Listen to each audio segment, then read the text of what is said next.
سورۃ النساء کی آیت نمبر 11 اور 12 اور اس کے ساتھ ملحقہ 13 اور 14 اور بالکل آخر میں جا کے آخری آیت 176 جو کلالہ سے متعلق ہے، اس کو ڈسکس کرنے سے پہلے تمہیداً میں کچھ ڈسکشن کرنا چاہوں گا تاکہ آپ کو ان چیزوں کی سمجھ آسانی کے ساتھ آ جائے۔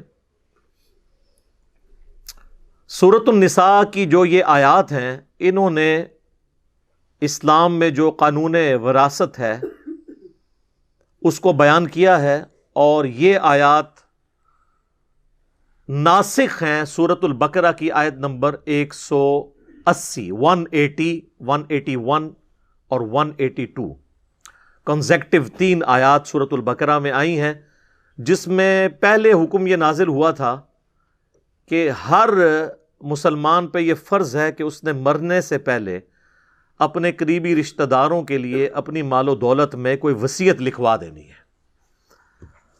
وہ سورۃ البقرہ کی آیت نمبر 180 میں آتا ہے، اعوذ باللہ من الشیطان الرجیم، بسم اللہ الرحمن الرحیم، کتب علیکم اذا حضر احدکم الموت، تم پر یہ فرض کیا گیا ہے کہ جب کبھی بھی کوئی شخص موت کے دہانے پر پہنچ جائے، اسے موت آ جائے، یعنی قریب المرگ ہو، ان ترک خیرا الوصیۃ للوالدین والاقربین، کہ وہ اگر کوئی ترکہ کوئی مال و دولت چھوڑ کر جا رہا ہے تو اس میں وصیت کر دے اپنے ماں باپ اور قریبی رشتہ داروں کے لیے، یعنی بیوی بچوں کے لیے، بالمعروف، معروف طریقے کے اوپر، حقا علی المتقین، یہ اللہ کی طرف سے ایک حق ہے، یہ فرض کیا گیا ہے مومنین کے اوپر، متقین کے اوپر کہ وہ یہ کریں گے۔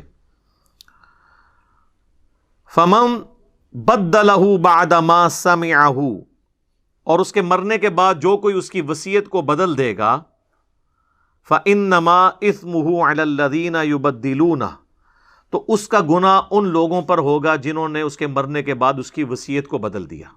یعنی اس نے وصیت کی کہ اتنا مال میرے ماں باپ کو ملے، اور بعد میں اس کی اولاد میں سے کوئی قابض ہو کر ماں باپ کو محروم کر دے، تو گناہ جو ہے وہ ان لوگوں پہ ہوگا، اس میت کے اوپر کوئی گناہ نہیں ہے۔ ان اللہ سمیع علیم، بے شک اللہ تعالیٰ سننے والا ہے، علم والا ہے، ایک ایک چیز نوٹ کر رہا ہے، جس کی جو غلطی ہے اس کو اس پہ سزا دی جائے گی۔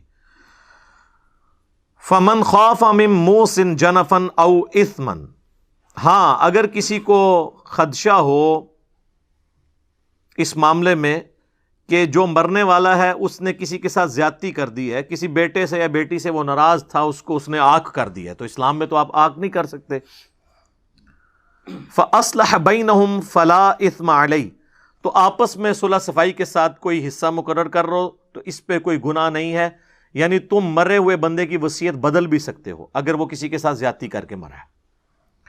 ان اللہ غفور الرحیم، بے شک اللہ تعالیٰ بخشنے والا ہے، مہربان ہے۔ تو یہ جو آیات تھی نا، ان میں حکم تھا کہ مرنے سے پہلے وصیت کرنی ہے، اور دیکھ لیں اس میں ماں باپ کا اور قریبی رشتہ داروں کا ذکر آیا، لیکن یہ سورۃ البقرہ ہے جو شریعت محمدیہ صلی اللہ علیہ وآلہ وسلم کا بلیو پرنٹ اور ابتدائی خاکہ ہے، اور شریعت محمدیہ صلی اللہ علیہ وآلہ وسلم کے جو فائنل احکام ہیں وہ سورۃ النساء اور سورۃ المائدہ میں ہے۔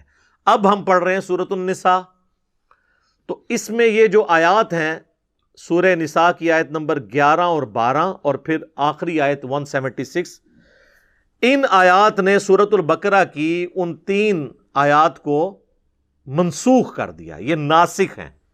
وہ اکثر علماء کہہ رہے ہوتے ہیں جی ناسخ و منسوخ کا علم پتہ ہونا چاہیے۔ بمشکل 5 قرآن میں آیات ہیں جو منسوخ ہوئی ہیں، اور ان کی ناسخ آیات قرآن میں موجود ہیں، تو آلموسٹ 6,500 کے قریب آیات ہیں۔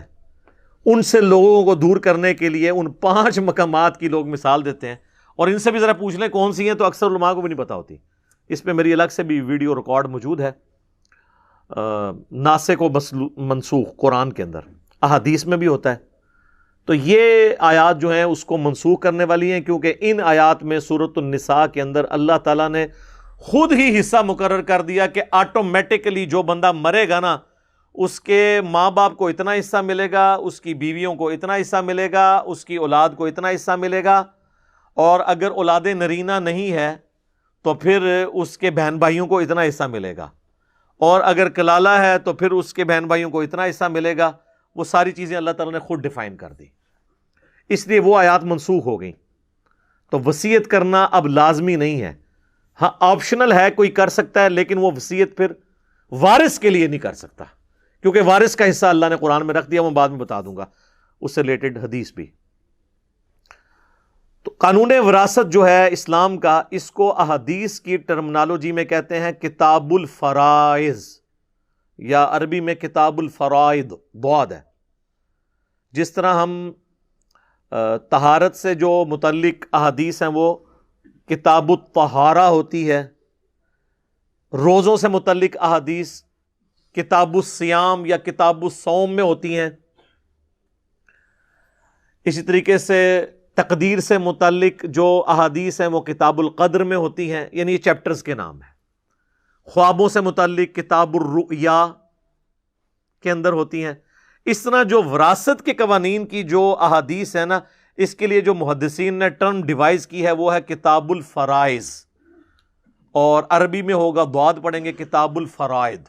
تو کتاب الفرائض جو ہے یہ چیپٹرز ہیں باقاعدہ احادیث کی کتابوں میں، اور اگر آپ کو کمبائنڈ فارم میں وہ احادیث چاہیے تو آپ مشکات المصابیح کی دوسری جلد کے اندر 39 احادیث اس سے متعلق ہیں، انٹرنیشنل نمبرنگ کے مطابق 3041 سے لے کر 3079 تک کتاب الفرائض چیپٹر میں۔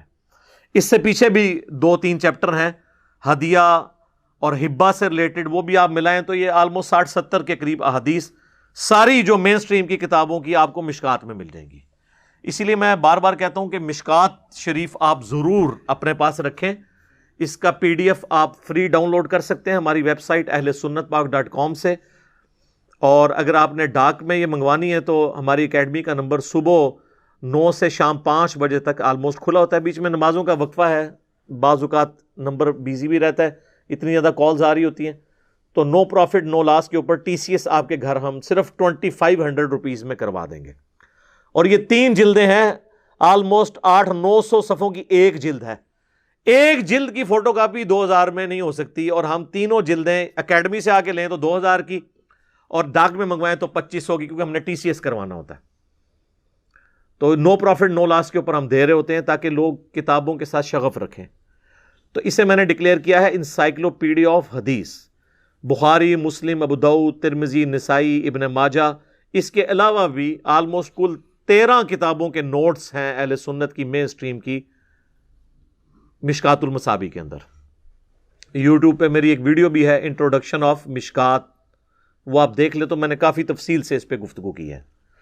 تو یہ مشکات اگر آپ کے پاس آ گئی تو آلموسٹ تمام ٹاپکس پہ میجورٹی احادیث آپ کے پاس ایک جگہ پہ آئیں گی، اور یہ بہت بڑی خدمت ہے۔ آج سے آلموسٹ 700 سال پہلے امام ولی الدین تبریزی المتوفی 748 ہجری، اب یہ چل رہا ہے 1442 ہجری، تو آلموسٹ 8 سے 700 سال پہلے انہوں نے یہ کتاب لکھی ہے۔ پوری دنیا کے اندر یہ اہل سنت کے مدارس کے اندر تمام مکاتب فکر جتنے ہیں ان میں پڑھائی جاتی ہے۔ تو اس کے اندر آپ کو کتاب الفرائض چیپٹر میں وہ ساری احادیث مل جائیں گی انشاءاللہ تعالی۔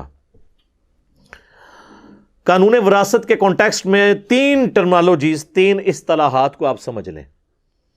نمبر 1 ہے ہدیہ، یا اسے ہبہ بھی کہتے ہیں، اسے عطا بھی کہتے ہیں، اسے اردو میں تحفہ بھی کہتے ہیں۔ دوسری ٹرم ہے وصیت۔ وصیت یہ ہے کہ کوئی شخص یہ کہے کہ میرے مرنے کے بعد یہ فلاں کو مل جائے۔ ہبہ یہ ہے کہ وہ اپنی زندگی میں کسی کو گفٹ کر دے۔ اور تیسری ٹرم ہے وراثت۔ وراثت یہ ہے کہ آٹومیٹکلی مرنے کے بعد جن جن کا حصہ اس دولت میں بنتا ہے وہ ان کو مل جائے گا۔ تو یہ تینوں ٹرمز الگ سے ہیں،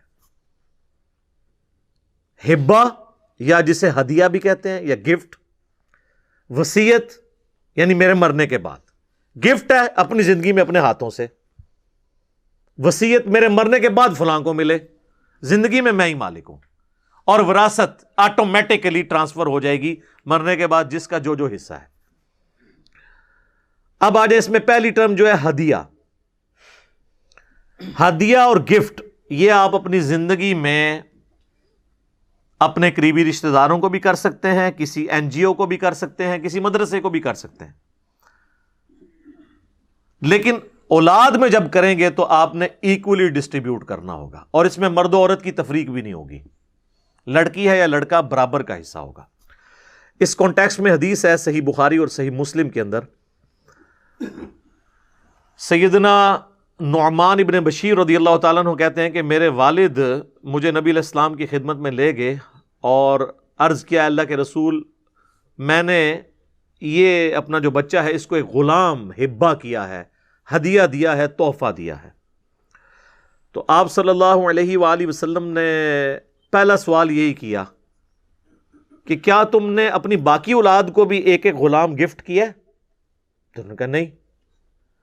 تو آپ نے فرمایا کیا تم یہ خواہش رکھتے ہو کہ تمہاری باقی اولاد بھی تمہارے ساتھ حسن سلوک کرے جس طرح یہ کرتا ہے؟ ان کا یا رسول اللہ جی، اپنے آگ لینے کے لیے تو ہر کوئی بندہ ہی تیار ہوتا ہے۔ تو آپ نے فرمایا کہ پھر تم باقی اولاد کو بھی ایک ایک غلام گفٹ کرو، یا پھر اس سے بھی واپس لے لو۔ اور مسلم شریف میں تو یہاں تک الفاظ ہیں کہ انہوں نے عرض کیا اللہ کے رسول صلی اللہ علیہ وآلہ وسلم، میں آپ کو گواہ کرتا ہوں کہ میں نے اپنے اس لائق فائق بچے کو ایک غلام گفٹ کر دیا ہے۔ تو آپ نے فرمایا مجھے اس گناہ کے کام کے اوپر، اس ظلم کے اوپر مجھے گواہ نہ کرو جب تک تم باقی اولاد کو بھی اتنا حصہ نہیں دیتے ہو۔ اور یہ ہے گفٹ، ہدیہ، اپنی زندگی میں دینا۔ اس حوالے سے ایک اور حدیث ہے صحیح بخاری کے اندر کہ اللہ کے محبوب صلی اللہ علیہ وآلہ وسلم نے فرمایا کسی کو گفٹ دے کر واپس لینے والا ایسا ہی ہے جیسا کہ کوئی کتا قے کر کے اس کو چاٹ لے، اور ہمارے لیے ایسی بری مثال نہیں ہو سکتی۔ یعنی نبی علیہ السلام نے فرمایا کہ گفٹ کسی کو دے کے واپس نہیں آپ لیں گے، یہ حرام ہے۔ اس کو سپورٹیو حدیث وہ ترمذی اور ابو داؤد کی بھی ہے جو مشکات کے اندر بھی موجود ہے، اور یہ ساری حدیثیں آپ کو مشکات میں اس چیپٹر میں مل جائیں گی انشاءاللہ،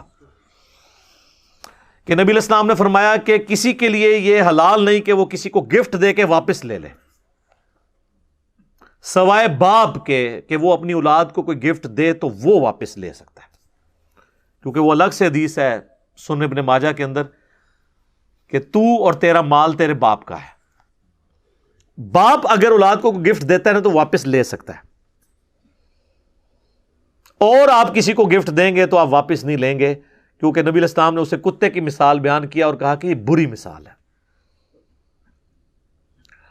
لیکن یہاں پہ یاد رکھیے گا کہ ماں باپ اپنی اولاد کو آنکھ نہیں کر سکتے۔ اکثر ناراض ہو جاتے ہیں تو کہتے ہیں کہ وہ اخبار میں بھی اشتہار دے دیتے ہیں کہ جی میں اپنی ساری منقولہ غیر منقولہ فلاں، وہ پوری جوڈیشری کی لینگویج میں وہ لکھا ہوتا ہے، اس سے میں اپنی اولاد کو آگ کرتا ہوں۔ پاکستان کے قانون میں تو وہ چیز اسٹیبلش ہو جاتی ہے، لیکن اسلام میں کوئی باپ اپنی اولاد کو آگ نہیں کر سکتا، اس طریقے سے باقی رشتہ دار بھی، کیونکہ اللہ کے حکم کو توڑ نہیں سکتے نا۔ قطع رحمی تو آپ کر ہی نہیں سکتے، رحمی رشتوں کو کون کاٹ سکتا ہے؟ کوئی کتنا بھی نافرمان بیٹا ہو، باپ یہ تو نہیں کہہ سکتا یہ میری اولاد نہیں ہے۔ اور دوسرا، مال و دولت تو اللہ کا دیا ہوا ہے، وہ اگلی نسل میں ٹرانسفر ہونا ہی ہونا ہے۔ کوئی ماں باپ اپنی اولاد کو آنکھ نہیں کر سکتے۔ باقی وہ جو ناراضگی کا سبب اولاد بنتی ہے ان کا وبال اس اولاد پہ ہوگا، دنیا میں بھی آخرت میں بھی، لیکن آپ اللہ کی حد کو توڑ نہیں سکتے۔ تو یہ آنکھ والا کام جو ہے نا بالکل حرام ہے۔ اور اسی طریقے سے کوئی شخص اپنی زندگی میں سب کچھ ہی کسی مدرسے کو گفٹ کر دے، کسی این جی او کو دے دے، نہیں۔ آپ اپنی زندگی میں گفٹ بھی کریں گے نا تو اپنے پورے مال کا 1/3 حصہ صرف گفٹ کر سکتے ہیں، اور یہ بھی زیادہ سے زیادہ ہے اور پسندیدہ نہیں ہے۔ 1/3، اگرچہ اس پہ ڈائریکٹ حدیث کوئی نہیں ہے، لیکن ایک اور حدیث ہے جو وصیت سے متعلق ہے، اس میں 1/3 کا ذکر ہے۔ اس کو دیکھتے ہوئے اکثر جو اہل سنت کے علماء ہیں ان کا یہی موقف ہے کہ آپ اپنا 1/3 سے زیادہ مال کسی کو گفٹ نہیں کر سکتے، اور نہ اپنی زندگی میں اپنے ہاتھوں سے وراثت تقسیم کر سکتے ہیں. یہ بھی بعض لوگ کہتے ہیں نہیں پچھو لڑن گے میں آپ ہی ونڈ جاواں. نہیں، وراثت شروع ہی ہوتی ہے مرنے کے بعد. زندگی میں آپ کیسے بانٹ سکتے ہیں؟ آپ بانٹ کے سائڈ میں ہوئے، ایک بیٹا مر گیا، ہاں تو وہ اس بیٹے کو جو آپ نے دیا ہوا ہے وہ تو اس کا حق ہی نہیں تھا. اب الٹا اس کی دولت آپ کو ملے گی، تو آپ نے خود ہی اپنی دولت اس کو دے دی. نہیں، مرنے کے بعد وراثت شروع ہوگی. زندگی میں ہبہ ہوگا. اب وہ دوسری ٹرم اس کی طرف آ جائیں، وہ ہے وصیت. وصیت کے حوالے سے جامعہ ترمذی اور ابو داؤد میں حدیث ہے جو مشکات میں موجود ہے کہ اللہ کے محبوب صلی اللہ علیہ وآلہ وسلم نے فرمایا کہ اللہ نے اپنی کتاب کے اندر وارث کا حصہ رکھ دیا ہے، یعنی قرآن کے اندر. اب کسی کے لیے حلال نہیں کہ وہ اپنے وارث کے لیے کوئی وصیت کرے کہ یعنی یہ میرا بیٹا بڑا خدمت گزار ہے تو اس کو وہ حصہ تو ملے ہی ملے جو میرے مرنے کے بعد جائیداد میں سے ملنا ہے، اور کچھ میرا یہ فالتو جو چیز ہے یہ بھی اس کو ملے. نہیں، اس کو اتنا ہی ملنا ہے جتنا اللہ نے اپنی کتاب کے اندر رکھا ہے. تو وارث کے لیے وصیت نہیں ہو سکتی. وصیت ادر دین وارث ہوگی. مثلا کسی لے پالک بچے کو آپ وصیت کر سکتے ہیں کیونکہ وہ تو آپ کا حقیقی نہیں ہے، تو آپ کی وراثت تو نہیں اسے ملے گی. کسی این جی او کو کر سکتے ہیں، کسی ایسے رشتہ دار کو کر سکتے ہیں جسے وراثت میں حصہ تو نہیں ملنا لیکن اس نے آپ کی بڑی خدمت کی بڑھاپے میں، کوئی آپ کا خادم ہے تو آپ اسے وصیت کر سکتے ہیں، اور 1/3 تک کر سکتے ہیں. جو آٹومیٹکلی ملنا تھا نا کسی کو، اس سے بڑھ کر. اسی طریقے سے کسی کا بیٹا فوت ہو گیا تو اب پوتوں اور پوتیوں کو تو جائیداد میں حصہ نہیں ملے گا، تو دادا جو ہے اپنی زندگی میں اپنی بہو کے نام پہ، اپنے پوتے اور پوتیوں کے نام پہ 1/3 مال کی وصیت کر سکتا ہے، اور گفٹ بھی دے سکتا ہے 1/3 مال. یہ 1/3 کا فگر اس حدیث سے ہے جو بخاری اور مسلم دونوں میں ہے. صحیح بخاری اور صحیح مسلم کی متفق علیہ حدیث ہے، یعنی دونوں کتابوں میں ہے. سعد ابن ابی وقاص رضی اللہ تعالیٰ عنہما کہتے ہیں کہ فتح مکہ کے موقع پر میں اتنا بیمار ہوا کہ مجھے یہ یقین ہو گیا کہ اب میں زندہ نہیں بچ پاؤں گا. حالانکہ وہ اس کے بعد بھی تقریباً آپ سمجھ لیں 45 سال تک زندہ رہے ہیں، اور 56 ہجری میں حضرت معاویہ کے دور میں سب سے آخری بدری صحابی جو فوت ہوئے وہ سعد ابن ابی وقاص ہے رضی اللہ تعالیٰ عنہما. تو اس زمانے میں علم غیب نہیں ہوتا تھا نا، بزرگوں کو تو پہلے ہی پتہ چل جاتا ہے کہ اب مرنے والے ہیں. ان کو بھی پتہ چل گیا تھا مرنے والوں، لیکن نہیں مرے. اور اللہ کے نبی علیہ السلام ان کی عیادت کرنے ہیں، اور آپ نے بھی نہیں فرمایا کہ تم کو نہیں مرنا. تو انہوں نے کہا یا رسول اللہ صلی اللہ علیہ وآلہ وسلم، میری خواہش ہے کہ میں اپنا سارا مال جو ہے نا وہ ہدیہ کر دوں کسی نیکی کے کام میں، کیونکہ میری تو ایک ہی بیٹی ہے. ان کے ذہن میں ہوگا اس کی تو شادی ہو جانی ہے، اس کو کیا دولت کی ضرورت ہے. تو آپ صلی اللہ علیہ وآلہ وسلم نے فرمایا، انہوں نے پوچھا یا رسول اللہ اجازت ہے؟ آپ نے فرمایا لا، نہیں. حالانکہ نبی علیہ السلام کی مبارک زبان سے لا کا لفظ نہیں نکلتا تھا. بہت ہی کم مواقع پہ ایسا ہوا ہے کہ آپ نے لا کا لفظ بولا ہے جہاں بہت ضرورت پڑی ہے، اور ان میں سے ایک موقع یہ تھا. انہوں نے کہا یا رسول اللہ صلی اللہ علیہ وآلہ وسلم 2/3 مال کر دوں؟ فرمایا لا، یہ زیادہ ہے. کہا آدھا مال؟ فرمایا لا. پھر کہا 1/3. تو آپ نے فرمایا یہ بھی زیادہ ہے لیکن اس کی میں تمہیں اجازت دیتا ہوں. تو اس سے پتا چلا کہ وصیت، ہبہ، یہ ساری چیزوں میں یہ بنیادی حدیث یہ ہے بخاری اور مسلم کی کہ 1/3 سے زیادہ نہیں کرنا. سارا کچھ ہی دے کے چلے جائیں گے تو پچھڑوں کو کیا ملنا ہے. اور یہی بات آپ علیہ السلام نے کی. آپ نے فرمایا صلی اللہ علیہ وآلہ وسلم کہ انسان جو کچھ اپنی بیوی بچوں پہ خرچ کرتا ہے حتیٰ کہ ان کے منہ میں لقمہ بھی ڈالتا ہے، یہ بھی اللہ کے حضور نیکی ہے. سعد بن ابی وقاص کو فرمایا. اور پھر فرمایا آپ صلی اللہ علیہ وآلہ وسلم نے کہ اپنی اولاد کے لیے کچھ چھوڑ کر مرو، یہ اس سے بہتر ہے کہ تمہارے مرنے کے بعد وہ لوگوں سے مانگتی پھرے. اور جو تم اپنی اولاد کے لیے بھی چھوڑ کے مرو گے نا تو وہ ثواب ہے. عام لوگ یہی سمجھتے ہیں، اور مولوی ان کو پٹی یہی پڑھاتے ہیں کہ یہ مدرسے نو لکھ دو. وہ یہ سمجھتے ہیں کہ مدرسے کو لکھ دیا تو ثواب ہوگا، اور اگر میری اولاد کو وراثت گئی تو ثواب نہیں ہوگا. نہیں بھائی، اولاد کو بھی جائے گا تو ثواب ہوگا، ثواب تو ہونا ہے. تو نبی علیہ السلام نے 1/3 مال زیادہ سے زیادہ کی اجازت دی کہ اس کو تم وصیت کر سکتے ہو، اس سے زیادہ نہیں، 2/3 پچھڑوں کے لیے چھوڑ کے مرو. یعنی آپ علیہ السلام نے ناپسند فرمایا کہ کوئی شخص سب کچھ ہی اللہ کی راہ میں خیرات کر کے چلا جائے. اچھا، اب یہ جو وراثت ہے یہ تقسیم ہوگی. جو مرنے والا شخص ہے اس کا قرضہ پہلے اتارا جائے گا، اس کے بعد جو اس نے وصیت کی ہے وہ دی جائے گی، باقی جو مال بچ جائے گا نا وہ آپ نے پھر ورثاء میں تقسیم کرنا ہے اس طریقے پہ جو سورہ النساء کی آیت نمبر 11 اور 12 اور 176 میں آیا. اور کچھ تفصیلات بخاری اور مسلم اور باقی حدیث میں آئیں جو مشکات کی دوسری جلد میں کتاب الفرائض چیپٹر کے اندر موجود ہیں.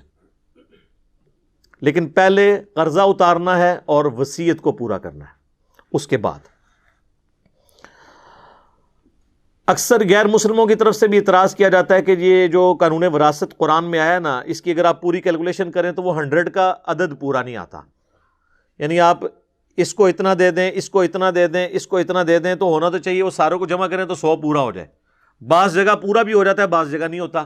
تو کہتے ہیں کہ وہ تو یہ تو میتھمیٹیکل ایرر ہے قرآن کے اندر، نعوذ باللہ. تو ان کو پتہ نہیں ہے کہ اسلام کا سورس آف نالج صرف قرآن نہیں ہے بلکہ سنت بھی ہے. جو چیزیں قرآن میں تفصیل سے نہیں آئیں وہ سنت کے اندر یعنی صحیح الاسناد حدیث کے اندر آئی ہیں. چنانچہ اس میں ایک بنیادی حدیث ہے جو بخاری اور مسلم دونوں کے اندر ہے. نبی صلی اللہ علیہ وآلہ وسلم نے فرمایا کہ مقررہ حصہ مستحقین کو دینے کے بعد جو بچ جائے تو وہ سب سے قریبی مرد رشتہ دار کا ہے. یعنی آپ نے جداد تقسیم کی اور کچھ بچ گئی، اس تقسیم کے بعد بھی جو اللہ نے مقرر کی ہے تو سب سے قریبی جو مرد رشتہ دار ہے اس کو ملے گا. یعنی چچا اور تایا یا چچا اور تایا کی اولاد. اس کانٹیکسٹ میں ایک اور سپورٹیو حدیث ہے جو بخاری اور مسلم دونوں میں ہے کہ بھتیجا اور بھانجا تمہارے خاندان اور قوم میں شمار ہوگا. چچا اور تایا فوت ہو گئے ہیں تو فرسٹ کزن جو ہے نا ان کو جداد چلی جائے گی. اور ایک اور ایشو اسی سے ریلیٹڈ ہے، وہ بخاری اور مسلم دونوں میں حدیث ہے. نبی علیہ السلام نے فرمایا کہ مسلمان کسی کافر کا وارث نہیں ہوگا اور کوئی کافر مسلمان کا وارث نہیں ہوگا. یعنی اگر کسی کی اولاد کافر ہو گئی ہے اور دین چھوڑ گئی ہے، اب اس کو اپنے باپ کی جداد سے کچھ نہیں ملے گا. اور ایک اور کرٹیکل حدیث ہے جو جامعہ ترمذی میں ہے کہ قاتل مقتول کا وارث نہیں ہے. یہ اکثر آپ سنتے ہیں نا ٹی وی پہ بھی کہ اولاد نے جداد کی خاطر باپ کو مار دیا. تو جامعہ ترمذی میں حدیث ہے، مشکات میں بھی ہے کہ قاتل اپنے مقتول کا وارث نہیں ہو سکتا. سگا بیٹا بھی ہے، قرآن میں حصہ موجود ہے. اب قرآن میں تو یہ بات نہیں لکھی ہوئی تھی لیکن قرآن کے یہ خلاف نہیں ہے، کیونکہ قرآن میں یہ بھی نہیں لکھا ہوا کہ جو قاتل ہے وہ مقتول کا وارث ہوگا. اکثر لوگ کہتے ہیں جی قرآن کے خلاف ہو گیا، جی قرآن میں تو ہے کہ اولاد کو ملے گا. خلاف تب ہوگا جب 180 ڈگری سٹیٹمنٹ ہوگی. تو قرآن میں کہیں لکھا ہوا ہے کہ قاتل جو ہے وہ اپنے مقتول کا وارث ہو سکتا ہے؟ وہ کہتے ہیں نہیں لکھا تو نہیں ہوا لیکن انڈرسٹوڈ ہے. نہیں، انڈرسٹوڈ نہیں ہوتا. وہ ترمذی میں حدیث ہے اور لاجیکل ہے، ورنہ تو سارے ایک دوسرے کو چکیاں بن گے تو جداد مالک ہو جان گے. تو یہاں پہ لوگ جداد ہتھیانے کے لیے قتل نہیں کر دیتے. تو جو قاتل ہے نا، وہ جس کو قتل کر رہا ہے نا، چاہے اس کا بیٹا ہے، اس کا بھائی ہے، وہ اس کی جداد میں سے اسے 0 سزا تو اس نے دنیا اور آخرت میں بھگتنی ہے، جداد نہیں اسے ملے گی. اسی طریقے سے صحیح بخاری میں حدیث ہے کہ بیٹی کے لیے آدھا حصہ ہے اور پوتی کے لیے 1/6 ہے. اگر جو مرنے والے کی سچویشن ایسی ہے کہ وہ اس کے ماں باپ بھی نہیں تو اس طریقے سے آگے بھی ٹرانسفر ہوگی. اچھا، یہ میں وراثت کے قوانین کے حوالے سے آپ کو بتا دوں کہ پیٹ مسائل جو قرآن میں آئے نا اس پہ تو ہے اتفاق. باقی چھوٹی موٹی ڈیٹیلز کے اندر اہل سنت کے اندر بھی اختلاف پایا جاتا ہے اور سنی شیعہ کنفلکٹ میں بھی اختلاف رائے موجود ہے. لہٰذا ان مسائل میں زیادہ الجھنے کی ضرورت نہیں ہے. جو آپ کو بہتر رائے لگتی ہے نا وہ آپ کر لیں. اصل جو چیز پوری کرنے والی جو بنیادی باتیں ہیں وہ وہی ہیں جو قرآن کے اندر آئی ہوئی ہیں. باقی چیزوں کو اللہ تعالیٰ نے خود اجتہاداً چھوڑ دیا ہے. جو بھی بیٹر سچویشن ہوگی اس کے مطابق عمل کر لیا جائے. اسی طریقے سے میرے بھائیوں، جو ابو داؤد میں ایک اور حدیث ہے کہ ماں نہ ہو تو دادی کے لیے 1/6 حصہ ہوگا. تو دادی کو وراثت مل جائے گی. دادے کی وراثت پوتے تک نہیں آتی, لیکن پوتا اور پوتی کی وراثت چلی جاتی ہے ادھر تک. اب کسی کے دماغ میں ہے کہ ایسا کیوں ہے, تو قرآن میں اس کا ذکر آ جائے گا انہی آیات میں کہ اللہ بہتر جانتا ہے کہ کون کس چیز کا زیادہ حقدار ہے.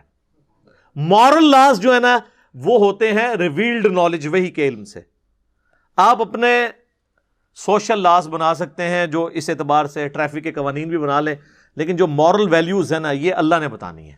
ورنہ تو مرد کوئی قانون بنائیں گے تو وہ مردوں کو ڈومینیٹ رکھیں گے, عورتیں کوئی قانون بنائیں گی تو عورتوں کو ڈومینیٹ رکھیں گے.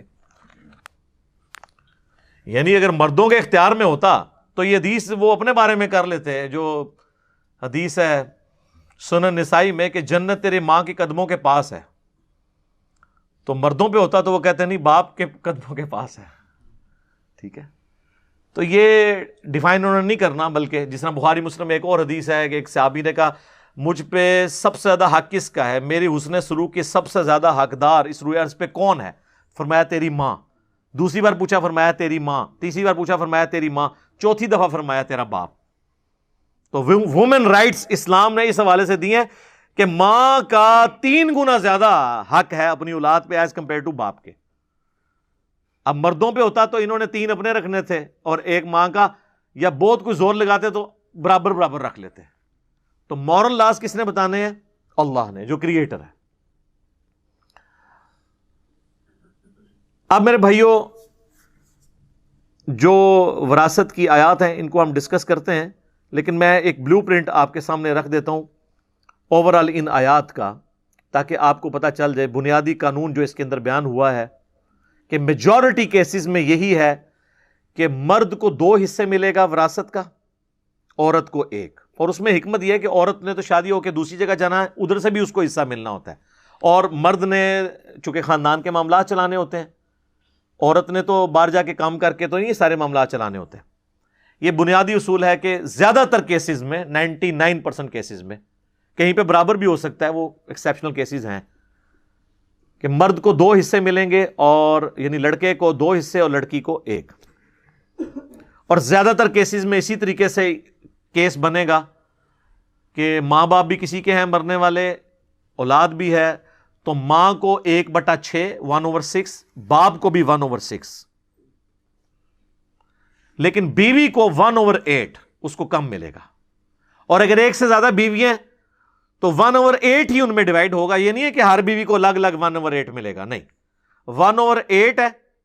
2 بیوی ہیں تو دونوں کو 1/16 1/16 مل جائے گا, وہ جمع کریں گے 1/8 ہو جائے گا.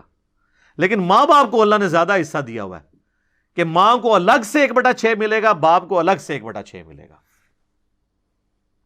اور لڑکا ہے تو 2 حصے اور لڑکی ہے تو 1 حصہ.